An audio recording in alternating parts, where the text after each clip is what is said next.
मेरे साथी ADGP crime, IGTSR GS Rao, सबसे पहले मैं आप सभी का इस सरेंडर सेरेमनी में स्वागत करता हूँ। एक अल्प समय में आपको जो सूचना दी गई उसके बाद आप सभी यहाँ पे आए, आभारी हैं आपको।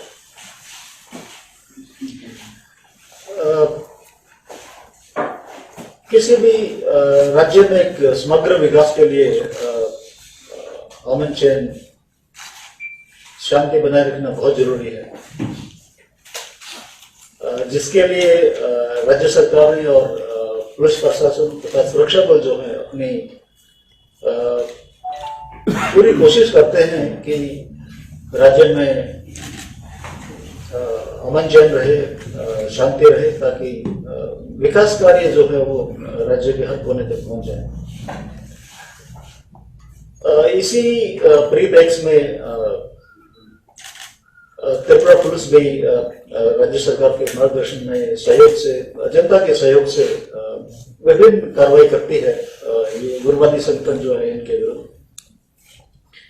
हम लोगों ने एक बहुत लंबे अरसे तक उग्रवाद को झेला है, आप सभी जानते हैं, हम लोग भी जानते हैं। और हम लोगों ने बहुत कठिन प्रेशर के साथ में सरकार के सहयोग से, जनता के सहयोग से उस उग्रवाद पे काबू भी पाया और त्रिपुरा राज्य एक मॉडल स्टेट भी उभर के निकला है कि जहां इंसर्जेंसी को कंट्रोल करने में ह्यूमन राइट्स वायलेशन लगभग नहीं के बराबर रहा है। कुछ ग्रुप अभी भी बचे हुए हैं, संख्या ज्यादा नहीं है, उनके पास हथियार भी ज्यादा नहीं है, साधन भी सीमित हैं,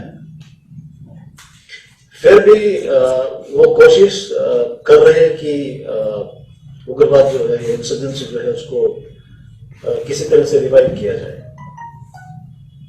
हमारी जिम्मेवारी और ज्यादा बढ़ जाती है कि जब हम लोगों ने एक बार उग्रवाद पे काबू पा लिया तो उसे हमें आगे बढ़ने नहीं देना है।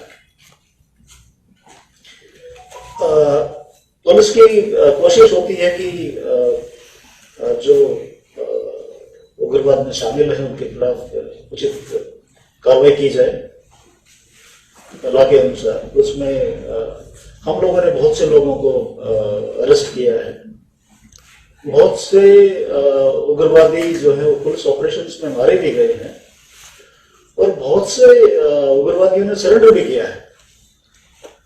ये सरकार की, भारत सरकार की और राज्य सरकार की स्कीमें हैं जिसके तहत जो उग्रवादी अपना हिंसा का मार्ग छोड़ करके शांति के मार्ग पे मुख्य धारा में आना चाहे उसके लिए सरकार की तरफ से सुविधाएं, स्कीम लागू की गई है, जिसके तहत काफी लोग अपनी हिंसा का मार्ग छोड़ करके और मेन स्ट्रीम में सरेंडर करने के बाद आ गए हैं।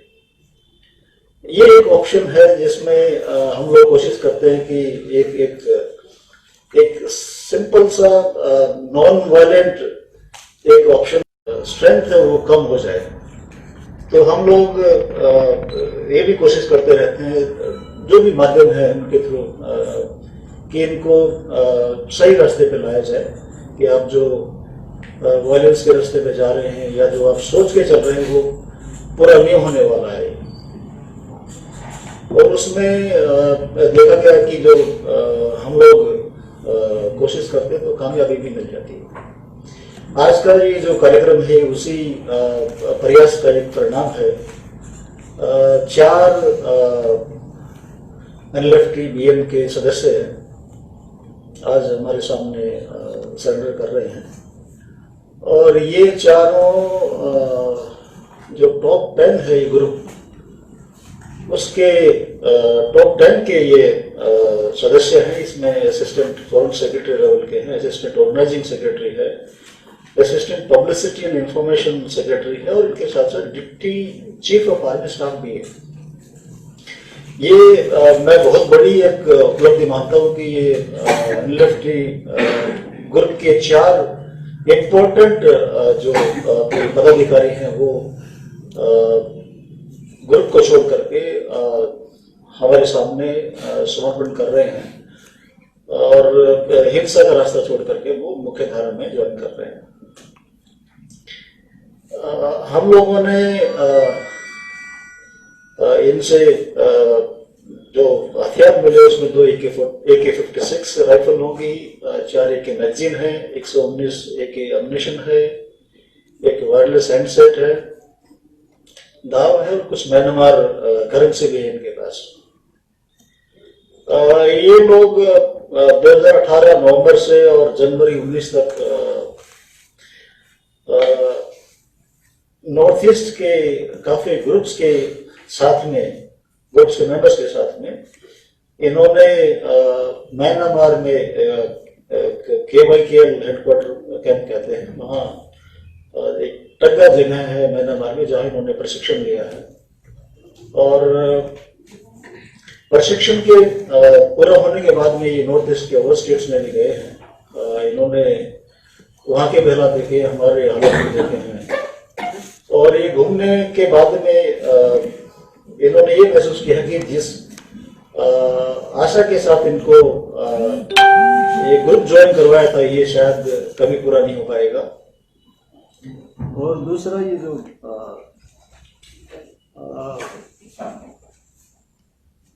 आदिवासी जो क्षेत्र हैं उनमें विकास और भी कम हो जाएगा। ये नेचुरल है कि अगर किसी भी एरिया में इंसर्जेंसी या मिलिटेंसी है तो वहाँ जो डेवलपमेंटल वर्क सब रुक जाते हैं। तो उन्होंने ये महसूस किया कि हम जिस उद्देश्य से हमें ये ग्रुप ज्वाइन करवाया था या हम आदिवासी की अगर भलाई की सोचे तो इस ग्रुप में रह करके दोनों ही कार्य पूरे नहीं हो सकते। तो ये एक कारण था। दूसरा जो एनएलएफटी बीएम ग्रुप है उसके आज के परिप्रेक्ष्य में देखा जाए तो नफरी भी ज्यादा नहीं है और जो फाइनेंशियल उनकी जो पोजीशन है, अवस्था है, वो भी ठीक नहीं है। तो वहाँ कैंपों में भी हालत अच्छे नहीं है और इनको भी रियलाइजेशन हुआ कि ये जो उन्होंने रास्ता चुना है वो ठीक नहीं है। तो इसको ध्यान में रखते हुए ये हमारे पास सरेंडर करने आए थे। इनको सरेंडर कम रिहेबिलिटेशन स्कीम है 2018 की, उसके तहत जो भी सुविधाएं हैं वो एक प्रोसेस के बाद में स्क्रीनिंग कमेटी वगैरह होती है, जो भी होता है उसके बाद में इनको उसके तहत जो भी उचित लाभ होगा वो दिया जाएगा। हम लोग जो वेपन लेके आए हैं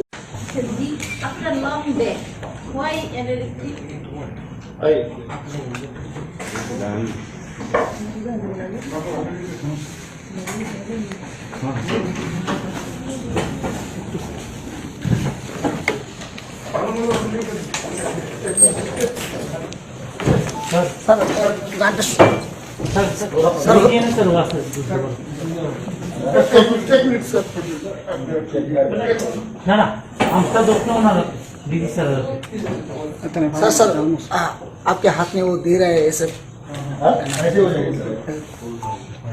आपके हाथ में दे रहा है वो हाथ लगा के ऐसे नहीं हुआ नहीं। हम हमको नहीं लगा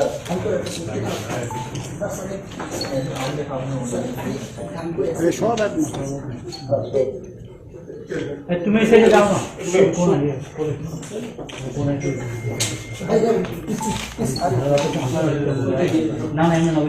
सर सर पूरा पकड़ के रखिए सर।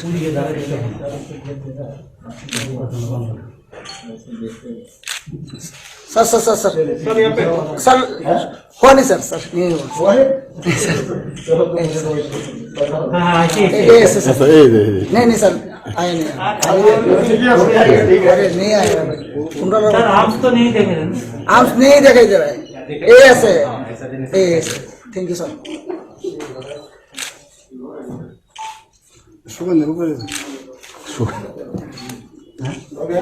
ठीक है, अभी ठीक है सर।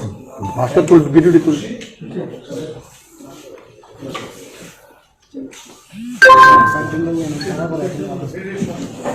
এটা কাজটা নিটা হ্যাঁ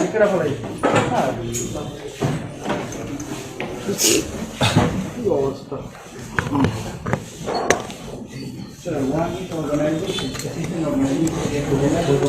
मैं आपको बताता हूँ रतन कलोई जो है रतन कलोई जो है ये असिस्टेंट फॉरेन सेक्रेटरी सब स्टाइल असिस्टेंट फॉरेन सेक्रेटरी है एजुकेशन क्वालिफिकेशन इनका एमए फाइनल है। नंबर 2 है जॉय साधन जमातिया अलियास और भी है वो मैं नहीं बता रहा हूँ। ये सब स्टाइल असिस्टेंट और मैनेजिंग सेक्रेटरी है। ये बीबीएम इनका एजुकेशन क्वालिफिकेशन है। थर्ड है मधु रंजन नवातिया ये सब style assistant publicity and information secretary है। फोर्थ है कोकिला त्रिपुरा कोकिला KUKIL कोकिला त्रिपुरा ये सब style deputy chief of army staff है NLFT के। ये 4 लोग हैं। ये प्रेस रिलीज दी जाएगी जिनमें इनके एड्रेसेस वगैरह भी होंगे। सर ये कहाँ का रहने वाला है सर? वो आपको हम एक प्रेस रिलीज देंगे उसमें सारी डिटेल दिया होगा।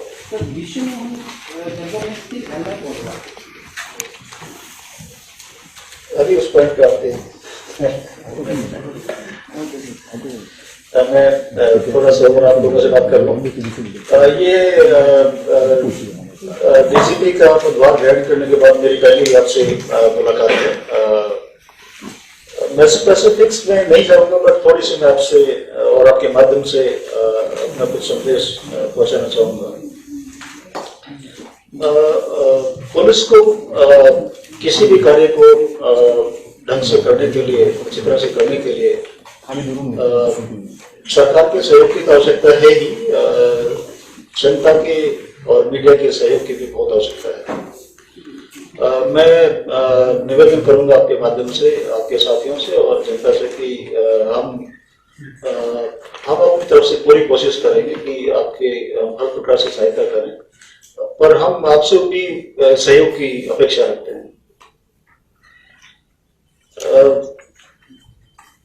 मीडिया में डिपार्टमेंट को लेकर के खबरें छपती हैं। मेरा एक ही निवेदन है कि उसको छापने से पहले थोड़ा तथ्य देख लें, वो चीज हमारे विरुद्ध हो या हमारे फेवर में। वो अगर तथ्य ठीक रहेगा तो फिर हम उस पर कार्रवाई करने में आसानी रहेगी। हमारे सामने चुनौतियां काफी हैं, चाहे वो उग्रवाद की हो, चाहे वो लैंड ऑर्डर की हो, चाहे वो समाज में एजिटेशन की हो। अब सभी देख रहे हैं कि पिछले कुछ समय से चल रही है, तो वो बिना पब्लिक के सहयोग के हमें करने में थोड़ी कठिनाई होगी। मेरा विभाग जो है वो एक टीम के रूप में काम कर रहा है और कल भी अगर आपको थोड़ा सा महसूस हो तो TPF का एक बंद कॉल किया था, बट हम लोगों ने उसको बड़ी अच्छी तरह से हैंडल किया और सभी जगह जो रेल रोड वगैरह सारे रास्ते खुले हुए थे, जनता को ज्यादा कोई दिक्कत नहीं हुई। मिलिटेंट ग्रुप में हमारे एक NLFT BM ग्रुप है जो अभी थोड़ा एक्टिव है। मेनली वो अपने स्ट्रेंथ बढ़ाने के लिए, जैसे मैंने पहले बताया, चूंकि संख्या ज्यादा नहीं है तो वो ट्राइबल यूथ को न्यूर करना चाह रहे हैं, वो कास्ट के कम्युनिटी लाइन्स पे या कुछ उनको विजन दिखा करके। हमने देखा है कि जो यूथ जा रहे हैं वो नॉर्मली एक अनएम्प्लॉयमेंट वाला जो अवस्था है उसकी वजह से रेडिली तैयार हो जाते हैं। सरकार की तरफ से बहुत सी स्कीमें चलाई जा रही हैं, जॉब्स भी निकल रही हैं और प्राइवेट एंटरप्राइज के लिए भी लोन वगैरह बहुत मिलता है।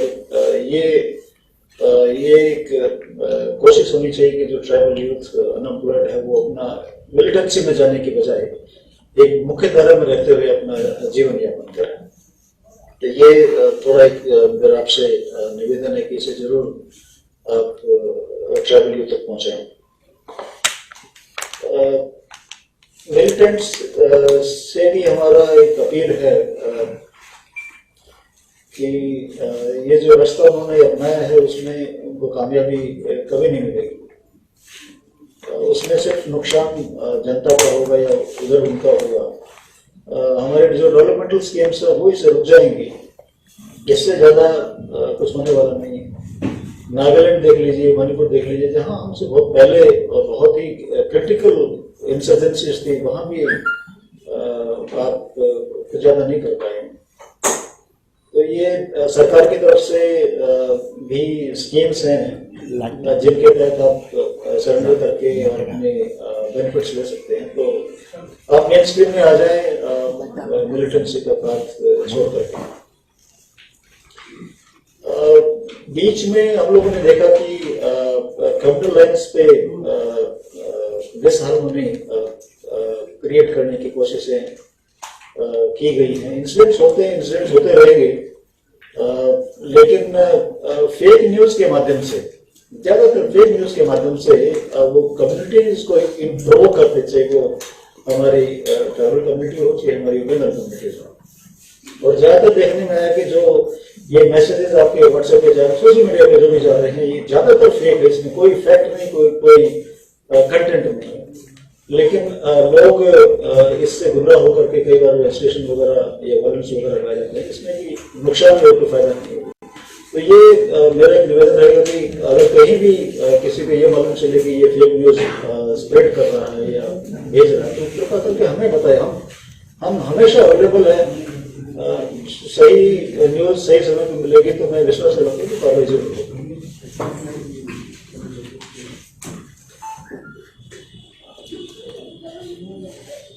मेरी तरफ से यही कुछ दो शब्द थे, आपकी तरफ से कुछ बताइए।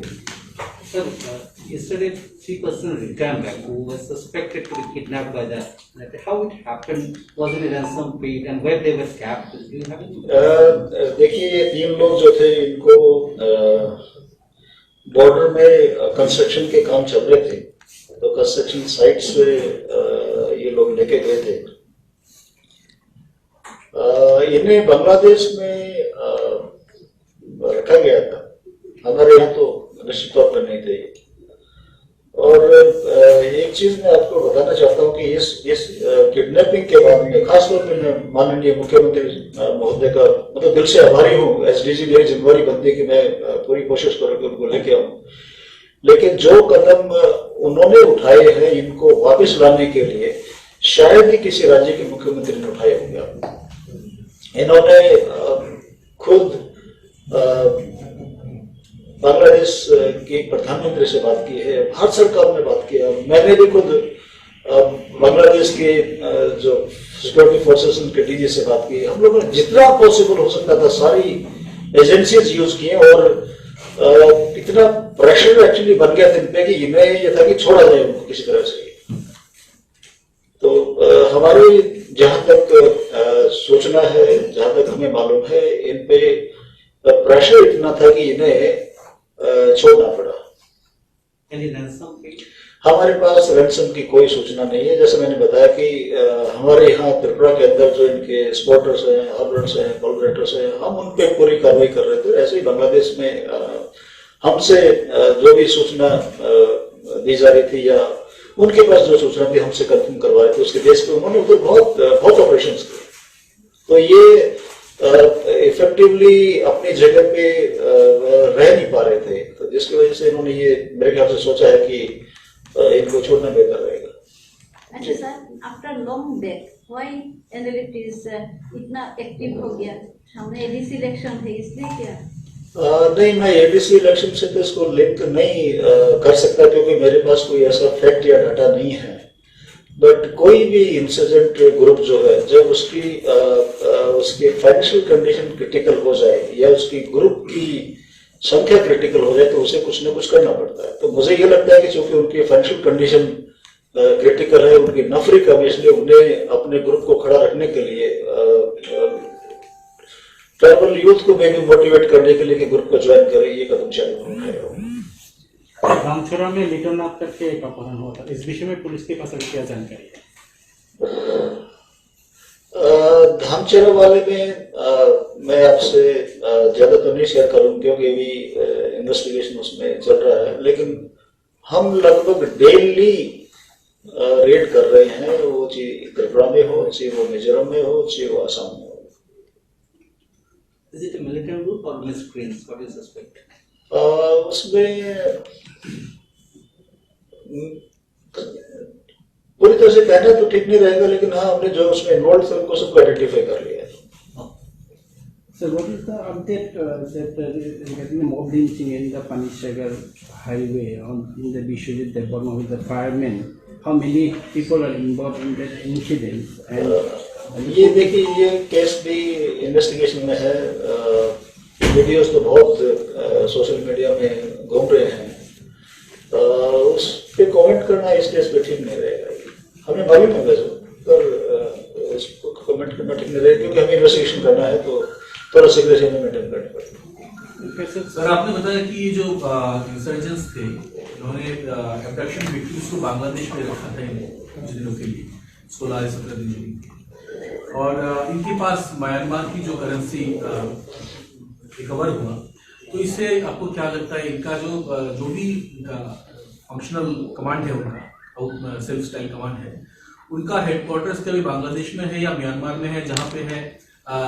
Do you have any figures like how many people might be there? What might be the firepower? ये एक्चुअली आप थोड़ा सा इसमें मिक्सअप कर दिया है। ये जो 4 लोग सरेंडर किए हैं तो एनएलएफ के ग्रुप के ही, लेकिन ये ट्रेनिंग इन्होंने म्यांमार में लिया। वहाँ पे एनएससीएन के भी लोग हैं, मतलब आपके जो नॉर्थ ईस्ट के जो और स्टेट्स है उनमें जो इंसर्जेंट ग्रुप्स हैं वो लगभग सारे ग्रुप से कुछ ना कुछ वहां पे लोग थे। तो ये जो किडनैप पर्सन है ये तो अलग हो गया, इनके साथ इनका कोई लिंकेज नहीं है, लेकिन जो इनका ट्रेनिंग वगैरह है या कुछ और इनके आपस में शेयरिंग प्रोटोकॉल्स हैं, उसके लिए ये म्यांमार में गए थे। But the existing group of NLF-TBM is as of now hiding somewhere in Bangladesh, right? इनके तो मेन हेडक्वार्टर्स तो बांग्लादेश में, जो सूचना हमारे पास है, जो इन्फॉर्मेशन हमारे पास है, जो शर्मिट मिलिटेंट से आई हो या वैसे सूत्रों से आई हो, तो वो इन्फॉर्मेशन तो बांग्लादेश की ही है। बांग्लादेश कहाँ पर है? वो जगह है कहीं है, वो उसको भी शेयर करना ठीक नहीं रहेगा। Sir, you said that they are having their headquarters in Bangladesh, but as you said, the currency is of Myanmar. We also have another problem of drugs, particularly Gava tablet, which is also a product of Myanmar. Does the militant have any link with it? देखिए, मैं पहले clear कर दूं कि जो हमारे पास जो सूचना है एनएलएफ के बारे में, जो मिलिटेंट्स हमारे जिन्होंने पहले सरेंडर कर दिए हैं, उसकी सूचना के आधार पे हम लोग तो वहाँ गए नहीं। अगर एबीसीडी कोई जगह बांग्लादेश में है जो उन्होंने बताया, तो हम तो गए नहीं है, बट जो उन्होंने हमें सूचना बताई उसके बेस पे इनके हाइडआउट्स या कैंप्स इनके बांग्लादेश में हमें लगते हैं। जहां तक म्यांमार वाला है, म्यांमार में ये ट्रेनिंग के लिए गए थे। ये इनमें आपस में कोई अरेंजमेंट होगा जिसके तहत ये अलग अलग जगह पे ट्रेनिंग करते हो, उसके चलते ये इनका एक कंपोनेंट, इस एनएलएफ ग्रुप का एक कंपोनेंट जिसमें हमारे ये 4 लोग भी हैं, ये म्यांमार गए थे कोई ट्रेनिंग के लिए। Does have any link with the Gava tablet, which is नहीं, इनका कोई इससे लिंकेज नहीं। and which route they generally use is Mizoram or through Bangladesh? वो भी बताना ठीक नहीं रहेगा। तो उससे एक्चुअली कोई मतलब हमारा ये इन्वेस्टिगेशन का पार्ट है। मान लो मैं आपको बता दूंगा मिजोरम से जा रहे हैं, उसमें हम कुछ लोग कल भी आएंगे नहीं रूट से, तो थोड़ा उसको सिक्योरिटी करना ठीक रहेगा। सर, काफ़ी अर्से से एनएलएफ की एक्टिविटीज तो वो धीमा रहा, लेकिन अभी फिर से शुरू होने लगा, तो अभी क्या नया वॉलंटियर ज्वाइन करने वाला ऐसा यूथ का आपको इन्फॉर्मेशन? अभी हमने 19 तारीख को दो लड़कों को पकड़ा था। सामने में हम लोगों ने उनको अरेस्ट किया है। ये तुलाशकर एरिया से इनको रिक्रूट किया था। जैसे मैंने पहले बताया कि वो कोशिश कर रहे हैं कि इनको नया रिक्रूट मिल जाए। हमारी भी कोशिश है कि हम उसमें जितना हो सके, चाहे वो सरकार के माध्यम से हो, चाहे आप लोगों के माध्यम से हो, चाहे और के माध्यम हो, इनको रोका जाए ताकि नया यूथ उसमें न जा पाए। सर वैसे सारी बॉर्डर के एरिया जहाँ पर लोग काम करने के लिए जाते हैं और बहुत सारी जगहों पर अभी कैंप भी नहीं है, उस जगह में TSS की कोई कैंप आप लोग इम्पोज करना चाहेंगे आगे के लिए? हाँ, देखिए जो सिक्योरिटी ग्रिड है स्टेट का, वो पीरियडिकली रिव्यू होता रहता है। उसमें हम लोग विड्रॉ भी करते हैं। एग्जिस्टिंग का बहुत अच्छा खासा नंबर एक हमारा है कैंप्स का। तो जब हम रिव्यू करते हैं तो उसमें कुछ चेंजेस होते हैं। ग्राउंड सिचुएशन को देखते हैं, अगर कहीं है कि आवश्यकता नहीं है तो वहां से विड्रॉ भी होना चाहिए। और जहाँ है कि आपको एडिशनल कोई एक्टिविटी आ गई तो वो लगना भी चाहिए। तो पीरियडिक इसमें कंटिन्यूस, इसमें हमारे डिपार्टमेंट की जिम्मेवारी है, हम अपने आप करते रहते हैं। अभी तक जो सिचुएशन है उसके ऊपर मद्देनजर रखते हुए सिक्योरिटी का अरेंजमेंट हम ऑलरेडी एक प्रोसेस हमने स्टार्ट कर दिया है, जिसमें हम अपना सिक्योरिटी ग्रिड को रिव्यू कर रहे हैं। सर बहुत सारा प्लेस है त्रिपुरा में जहाँ पे आपका काटातर का बैनर मेरा आज का जो प्रेस मीट जो था वो सिर्फ सरेंडर को लेकर के था। सर उसके रिलेटेड ही है। मैं सोचता हूँ कि नेक्स्ट मीटिंग में थोड़ा आपसे कुछ लास्ट क्वेश्चन ले लेते हैं। सर ये बात है, पूरा त्रिपुरा में जितना भी बॉर्डर एरिया है आप देखिएगा, कुछ कुछ जगह में कुछ प्लेस में आपका ये काटातर का बेड़ा नहीं है। इस काटातर का बेड़ा नहीं है, फेंसिंग ठीक तरह से नहीं हो पा रहा है। इसके वजह से भी इंसर्जेंसी का प्रॉब्लम हो रहा है। क्या बोलेंगे आप? फेंसिंग का काम तो स्टेट में चल रहा है। आज की तारीख में काफी पैचेस में नहीं भी है, कुछ पैचेस में है वो डैमेज भी हो, कंटिन्यूस प्रोसेस है। डैमेज भी हो गया, आपका फ्लड आ गया, लैंडस्लाइड हो गया, कुछ और काम हो गया ये। तो जो पैच जहाँ पे नहीं है वहाँ एजेंसीज को काम दे रखा है। और ये इनफैक्ट जहाँ से किडनैपिंग हुई थी वहाँ एजेंसी काम कर रही थी, फेंसिंग के लिए काम कर रही थी। Sir state law and order को कन्विक्शन रेट क्या है? वो मैं डाटा लेके नहीं आया क्योंकि मैंने ब्रीफिंग नहीं करना था उस पर। सर एनएलएपी ग्रुप के साथ स्टेट गवर्नमेंट का एक पीस टॉक चल रहा है, सेंट्रल गवर्नमेंट से भी चल रहा है। पिछले 6-7 महीने पहले शिलोंग में भी एक डिस्कशन हुआ था शायद, लेकिन इसका क्या अपडेट है? अगर पूरे ही आ जाए तो शांति होगा, तो इसका क्या अपडेट है? इसका अभी कोई अपडेट नहीं है। सर लास्ट टाइम जब 88 कैडर्स सरेंडर की गई जी, तो स्टेट गवर्नमेंट से बोला गया है कि अराउंड 100 कैडर्स तभी भी एक्टिवेट थे। तभी आपने बोला है कि फ्रेश रिक्रूटमेंट चल रहा है शायद ऐसा कुछ। तो अभी कुछ ऐसा कुछ डेटा है कि कितने कैडर्स अभी एक्टिवेट हैं? नहीं, वो सूचना हमारे पास है, लेकिन वो मैं आज इसको शेयर नहीं कर पाऊंगा। इतना मैं जरूर कहना चाहूंगा कि ये कोशिश कर रहे हैं कि इनको और रिक्रूट मिल जाए। Sir, 4 out of 10 surrender, as you said. So, do you think it's a big setback for NLFT-BM and a good initially from Tripura police side when we are seeing some cases of extortion and abduction? ये निश्चित तौर पे ही बहुत बड़ी कामयाबी है कि top 10 में से उनका deputy chief of army staff आना हमारे पास ये बहुत बड़ी बात है। और जो ये और लोग हैं वो भी क्रिटिकल